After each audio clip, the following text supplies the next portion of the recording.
Alors ici, nous sommes à la Monnaie de Paris, sur les bords de la Seine, quai de Conty, endroit historique où a été frappé le premier clou du méridien de l'amour.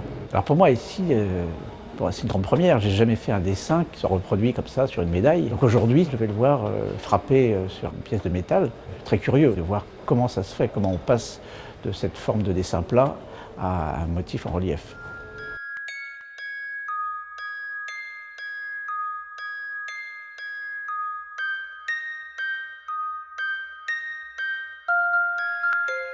Pour faire une médaille, tout part du dessin ou de la création graphique.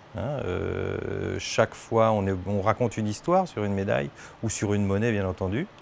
Ensuite, il s'agit de la mettre en volume, cette idée. Et là, on pratique ce qu'on appelle le bas-relief, mais très bas-relief. Ce qui fait qu'on est constamment en train de modeler, mais de tricher aussi sur les reliefs pour donner l'impression du relief sans qu'il y en ait. Donc on passe par un modelage, on passe par diverses étapes manuelles ou numériques. On est une société très ancienne, on est la plus vieille entreprise du monde, mais on est aussi une entreprise qui vit avec son temps et qui a intégré toutes les techniques de dessin numérique. On emploie toutes les techniques, de toute façon systématiquement, qui sont reprises quand même à la main parce qu'il y a un savoir-faire et nous avons le devoir d'ailleurs de transmettre ce savoir-faire. Ensuite, quand on a fait ce modelage, la machine prend le relais ou le tour à réduire mécanique ou le palpage laser pour en faire l'outillage qui servira à frapper des flancs de métal.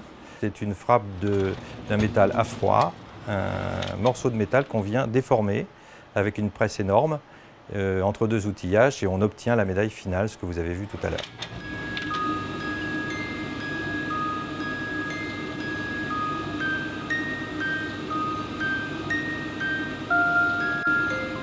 Alors, la Monnaie de Paris et le Festival de Cabourg sont des partenaires de longue date puisque nous réalisons les trophées de ce festival depuis plusieurs années maintenant. À l'origine, la Monnaie de Paris a toujours souhaité se rapprocher du monde du cinéma parce que nos médailles anciennes, qui sont à l'effigie des souverains ou à l'effigie des batailles ou des grands événements de l'histoire française, sont en fait les premières captations d'images qui prendront ensuite la forme du cinéma ou de la photographie. Tu as corrigé, on a eu des transformations, tu as repris complètement... Avec Stéphane, c'était assez simple, c'est-à-dire qu'il avait fait la conception graphique.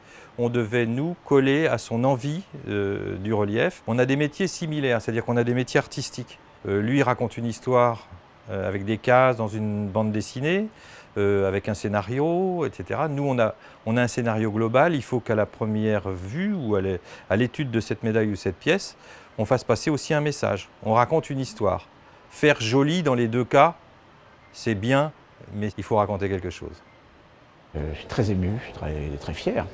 Donc voilà, ici donc le N du nord, qui est le N méridien, l'orientation donc sud-ouest, nord-est, Cabourg, et le Swan d'or. Les deux signes, Swan, et c'est la raison pour laquelle le trophée s'appelle le Swan d'or, puisque c'est à la fois Swan du côté de chez Swan et les signes. Puis là, il y a un petit cœur pour l'amour.